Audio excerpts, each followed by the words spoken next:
fiery horse with the speed of light, a cloud of dust, and a hearty hi-yo silver, the Lone Ranger.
With his faithful Indian companion Tonto, the daring and resourceful masked rider of the plains led the fight for law and order in the early western United States. Nowhere in the pages of history can one find a greater champion of justice. Return with us now to those thrilling days of yesteryear. From out of the past come the thundering hoofbeats of the great horse Silver. The Lone Ranger rides again. Come on, Silver. Let's go, big fellow. I'll Silver. Hi!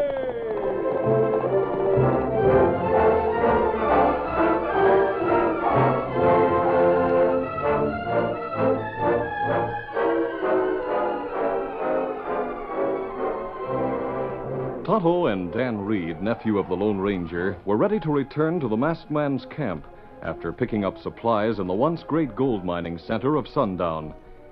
On a corner, the notorious Bonanza Cafe remained open for business, and there in the shade of a wooden awning, a noisy crowd was gathering, apparently attracted by the presence of a small boy and an aged man with the hair and beard of a patriarch. Tonto took in the scene and tensed. Dan, it looked like them fellers make fun of old man. Oh, boy. no, Tonto. The old man is entertaining them. He's Uncle Toby Miller, a famous character in these parts. I found out all about him yesterday when I was in town. Oh, him plenty old. He's 80 and blind. Once he was a prospector, but the desert sun and sand finally got his eyes. And what that little fella do? Lead him? That's right, Tonto. He's Lonnie. His folks died of cholera during the boom days. Uncle Toby has some land just out of town. It's worthless, but the cabin's comfortable. A kind-hearted Mexican woman looks after the housework. Well, how him entertain people? Come on, you'll see. We're waiting, Uncle Toby. Stretch that old longbow. Hello there, Lonnie. Dan's here, Uncle Toby. Well, howdy, son. I'm right glad you're here, because I've made up some mighty tall stories for today. Hear that, fellas? He's got some new ones. Yes, gents, and they're calculated to cool you off, this being an all-fired hot day. Well, it was back in '52 that I prospected the Yellowstone country. That winter it got so cold the bears never come out of their holes till 10 years afterwards. And when Old Faithful Geyser shot up a spout, that boiling water froze solid before it could fall back in the hole. Well, that'll do for a starter, Uncle Toby. Now tell about a real winter. Well, just as you say, Sheriff. '55 was the year of the big blizzard. You know, the blizzard that froze men's whiskers, broke 'em off, and blew 'em plumb through pine trees 2 foot thick. Well, after that, a still cold come on. I was up in Gobler's Knob at the time, and some owl hoots tried to rob the bank. Us citizens got to shooting at 'em from across the street. For 7 straight hours, them crooks and us kept pouring hot lead at each other, but nobody got hit. You see, The bullets never got any further than the middle of the street, and there they froze up and stuck in the air. But that ain't the half of it, gents. The next 4th of July, when all of us boys had shot up our powder celebrating, 3,000 Indians come whooping into town. It sure looked like they had us. But just then the spring thaw set in and them bullets busted loose. 314 Redskins rolled off their ponies dead and pickled herring. The rest skedaddled. That, gents, is how we won the Battle of Goblin's Flat. That calls for one on the house. Let's go in. Not yet, fellas, not yet. I'm passing the hat for Uncle Toby. Here, Sheriff, let me start. All right, boys, step up. Mine. Yeah. Thank you, gents. Hey, you two strangers here. Don't sneak away. This street is public, Sheriff. Come on, Pete. I'm coming, Gus. We got no money for an old tramp. If you're broke, all right. But don't call Uncle Toby a tramp. Out of our road, you hombres. Move or else. He's got a gun. He's going to shoot. You put gun back, feller. Then nobody get hurt. I don't take orders from an Indian. Kill him, Pete. Try shoot me fix you. You're breaking my arm. Help me, Gus. Stand still, Gus. I got you covered. Sneak a gun. No. Oh. The redskin knocked him out. Yeah. Thank you, Injun. What's your name? Me Tonto, Sheriff. What we do with these feller? Well, I reckon I'd better jail 'em for a day or so till they cool down. The charge is disturbing the peace.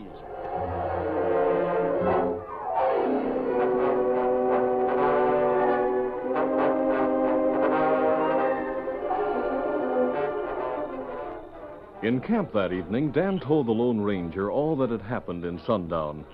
The masked man, busy with preparations for a renewal of their journey to another territory, listened in silence. Then, much to Tonto's surprise, started unpacking. Kimasabi, why we stay here? It not look like Sheriff need help? I'm interested in Uncle Toby. Uncle Toby? Yes, Dan.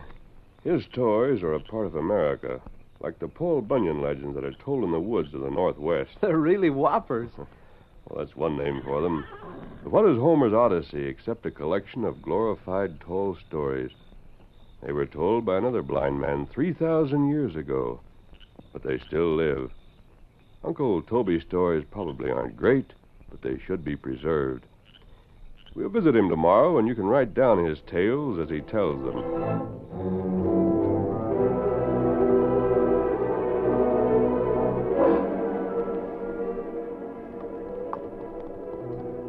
Early the next day, the Lone Ranger, Tonto, and Dan were in the saddle.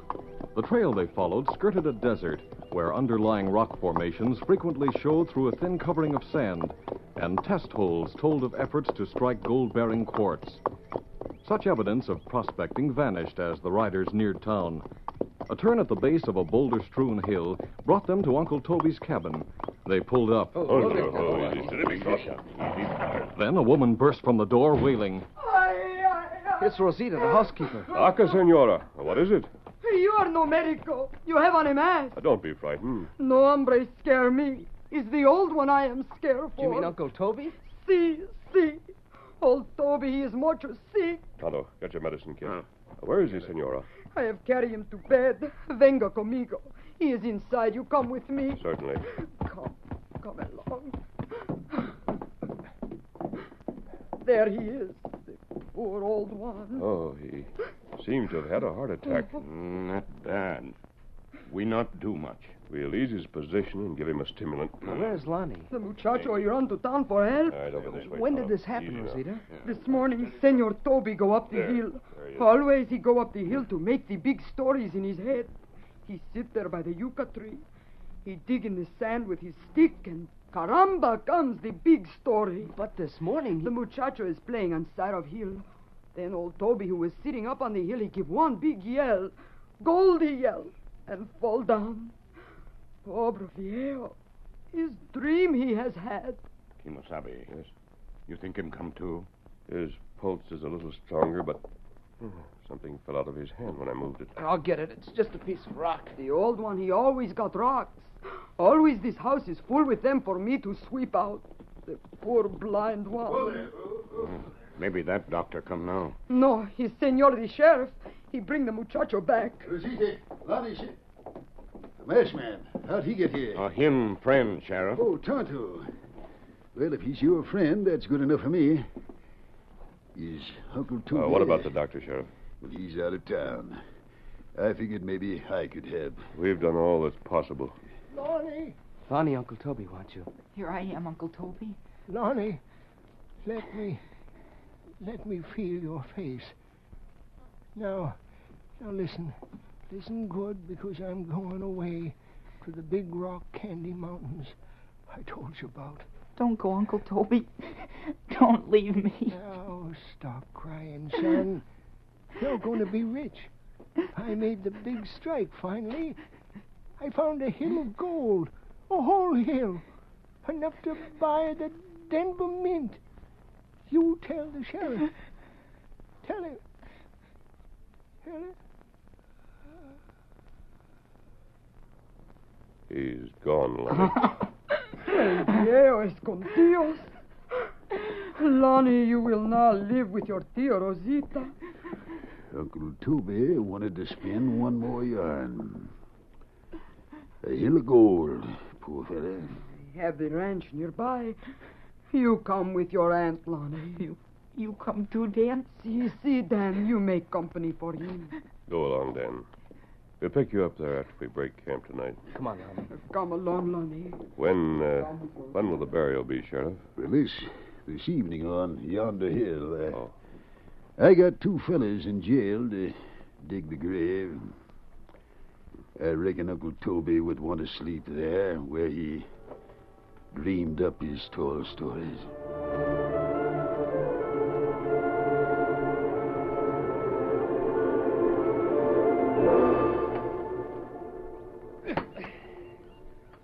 Yes, this is hard digging. Yeah.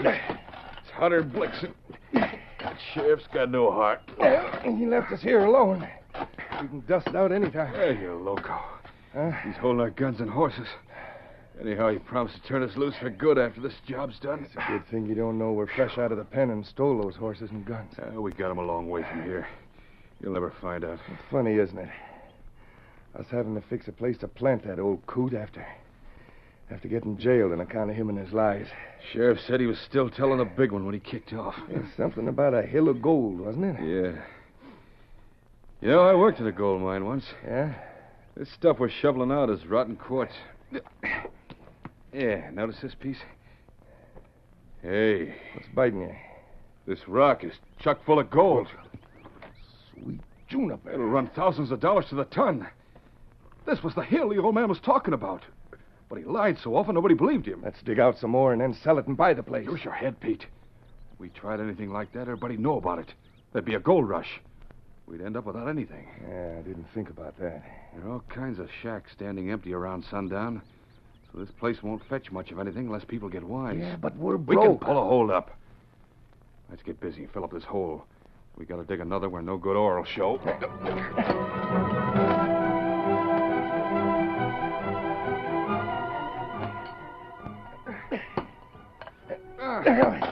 We didn't hit any gold here. We're almost done. It's a good thing. Here comes the sheriff back. How you doing, fellas? We'll be finished soon as we smooth up the side, Sheriff. Well, you didn't go as far up the hill as I told you, but you've done a good job. Thanks. You'll find your horses and gear down at the cabin. Well, we aim to stay for the burial. Maybe a lot longer if it's all right with you. We're sorry about that trouble. I don't mind you staying around here if you behave. Well, we want to do some prospecting. This place, Uncle Toby's, looks like it'd be all right to work out of. I reckon it'll be sold now, huh? I got the selling of it myself. But what are you going to do for money? Oh, you think we're broke, is that it? Oh, no. We never pack all our money when we visit a town. No, sir. We left some stashed away at the last place we camped. Well, sir, you can have the place, land and cabin for $100. It's a deal. You get the papers fixed up, and we'll have the money for you in a day or two. Yes, sir, it's a deal.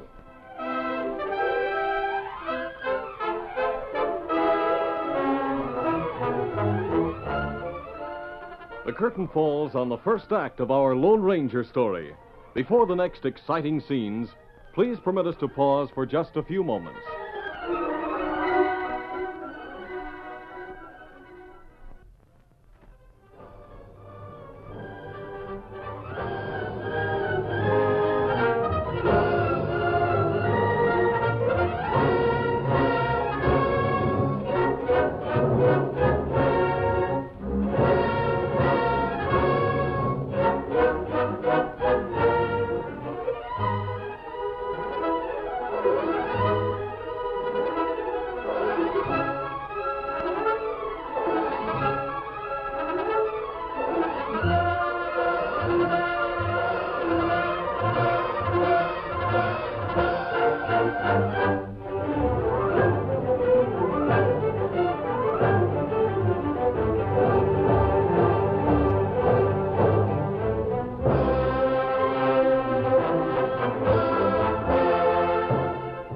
now to continue our story.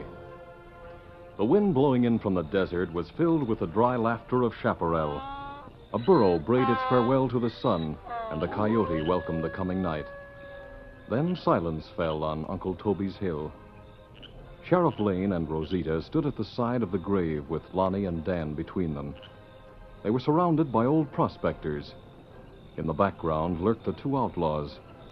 As they watched, one of the desert men shuffled forward. Sheriff, I got something here. Well, what is it, Hardtack? Here. It's some money us old friends of Toby raised for the young one. We allow the lady should have it to use for. Gracias, senores. Mille gracias. That's right kindly of you old-timers. Now, folks, since you asked me to say something, here goes. Uncle Toby was the most no-account fella in these parts. He went blind looking for things that weren't there. For years, he traipsed around the desert and never made a good strike. But he was always ready to shake the last mite of cash out of his poke for somebody who needed it. Yep, he'd have given you his last drop of water in Death Valley. His heart was a 24-carat nugget. Folks, gold is where you'll find it.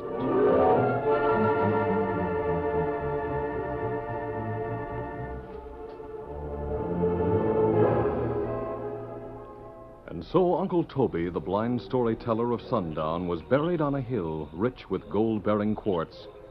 Knowing of the ore and needing money to buy the hill, the ex-convicts, Gus and Pete, planned to gain their ends through robbery. Soon after the last mourners had left the burial place, the outlaws were in the saddle. Gus, that Rosita woman's ranch is down this way. Yeah, I know. It'll be easy to find. Them old desert rats sure made it easy for us by donating that cash to her. Reckon there's enough of it? Oh, sure. Yeah, they just the same as bought another Comstock load for us. We're going to be millionaires, partner. Get up here. Get up. Get up.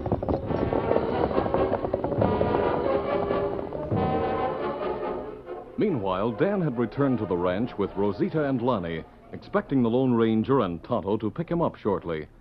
The three were seated in the candlelit cabin, Rosita with the donation in her hands. Look at this money. Almost $200. For you, Lonnie, I will buy first the good shoes. Stand still, all of you. A bandit. Watch outside the door, partner. Everything's fine in here. I'm watching. Banditos! Shut up, woman.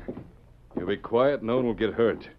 We're going to take that money and one of these boys as a hostage. With Dan a prisoner, the outlaws made their escape just before the Lone Ranger and Tonto reached the house. Rosita told the masked man what had happened. Rosita, did you recognize those men? But no, senor. Their faces were covered. I tell the sheriff, yes? No, Rosita. They might kill Dan Reed if they know they're followed. Tonto and I will have to go after them quietly. We'll follow their trail.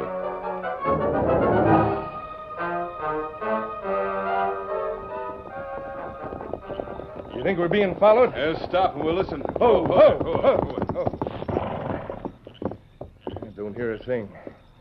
Where are we going with this kid? The old mines in Furnace Gulch, Pete. You said not to mention each other's names. That doesn't matter now. The Sprout knows who we are. How about it, Mr. Dan? Why should I know you? You belong to that masked man's outfit. That Tonto engine was with him tonight, and you were with the engine in town the other day. You saw that silver ring of mine then, and I noticed you're looking at it again tonight. All right. I know you. You see where that puts you, kid? We gotta fix you so you'll never talk. My friends will hunt you down. Maybe. Maybe not. But anyhow, they'll never find you. What you got figured out for him, Gus? Use your head. Isn't the gulch full of old mine shafts? I savvy. And take them up there and do the job. I'm leaving you here. What for? I want to meet the sheriff and close our little deal for Toby's land. The sheriff would be plenty surprised if he knew we'd struck pay dirt in the first place we dug. Don't talk so much. I'll meet you in town at the Bonanza Cafe. Get up there. Come on. Come on.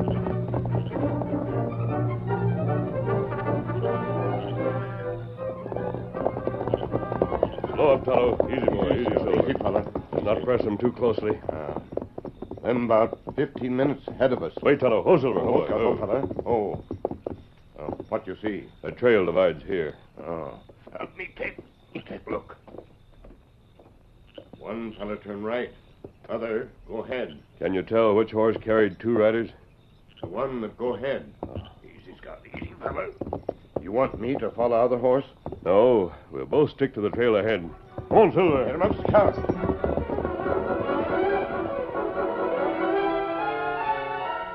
Scarcely able to lift its hoofs, Pete's mount stumbled with its double burden and staggered into Furnace Gulch the next morning. Without the guidance of his partner in crime, Pete had wandered off the trail, then goaded the animal over rough country at a killing pace. Even with the old mines in sight, he continued to spur the exhausted horse. Get up! Come on! Get up! Then the exhausted animal went down. The outlaw rolled free. At the same instant, Dan threw himself over the animal's head and landed erect and running. Pete scrambled up, firing wildly. I'll get you yet! Dodging and ducking, Dan dashed for cover while the outlaw pounded along a few yards behind, trying to reload his gun. Seeing that escape was cut off in one direction by the yawning mouth of a mine and in another by a vast pile of pulverized quartz, the desperate boy dashed up an ore chute. Too late he realized that it led into a hopper that stood high above the rusty remnants of an ore crusher. Trapped, he looked around for something with which to defend himself. Nothing here, not even a stone. Now I'll fix you, kid. It won't do you any good. Only $1 million worth. Look down the gulch. What?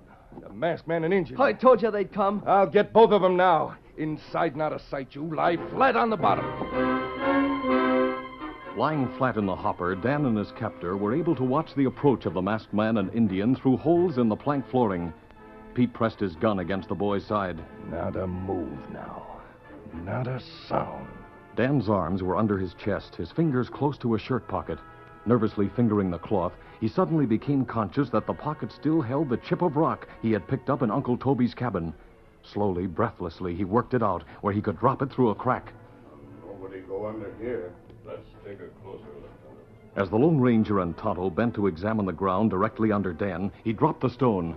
Pete, watching at another crack, failed to see it fall, but it instantly caught the attention of the masked man.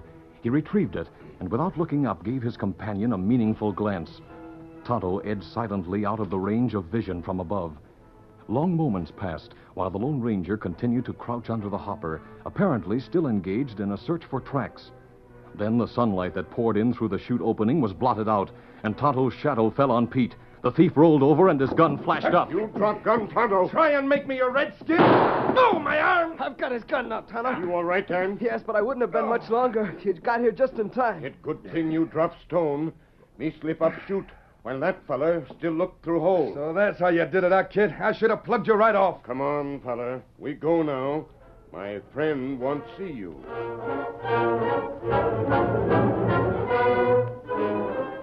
Dan, are you sure this is one of the men who were in jail and who later dug Uncle Toby's grave? Yes, sir. They started digging on top of the hill. They found gold. Then they filled in that grave and dug another. The other crook's name is Gus. One more question, Dan. Where did you get the piece of quartz you dropped from up there? Remember, it fell from Uncle Toby's hand. I picked it up and stuck it in my pocket.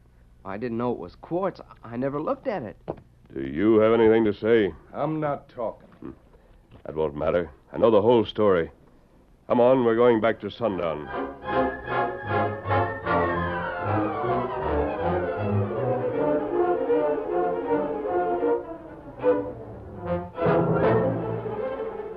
In Sheriff Lane's office, Rosita had just finished telling about the holdup. Clasping Lonnie, she said, The little one's money is gone. Well, Rosita, we still have Lonnie.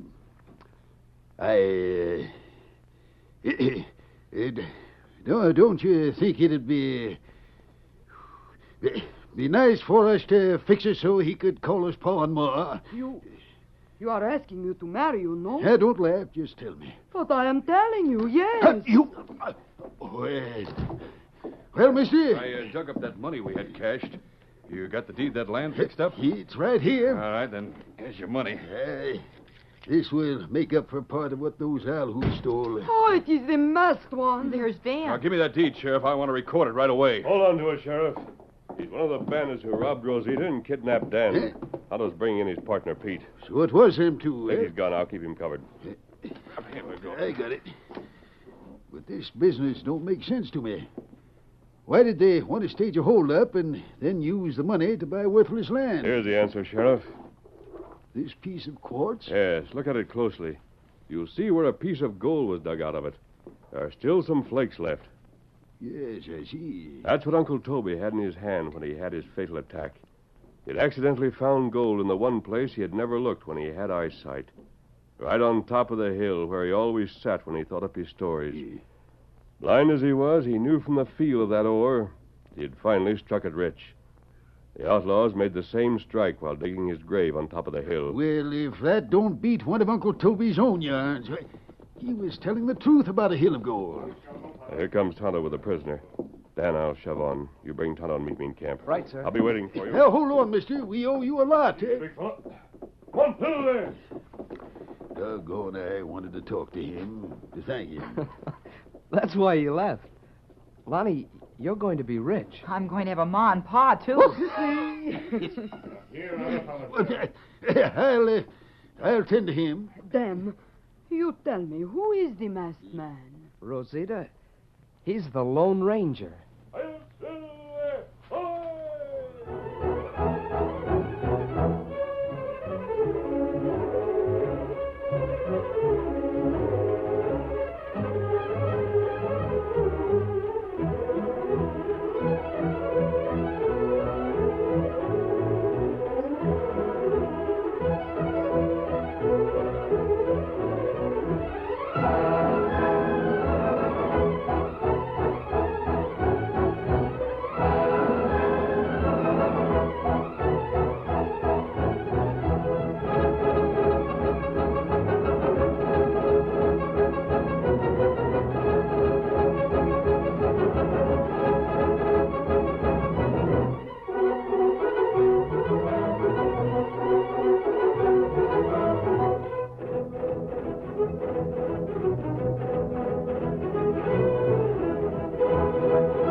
This is a feature of the Lone Ranger Incorporated, created and produced by George W. Trendle, directed by Charles D. Livingston, and edited by Fran Stryker. The part of the Lone Ranger is played by Brace Beamer.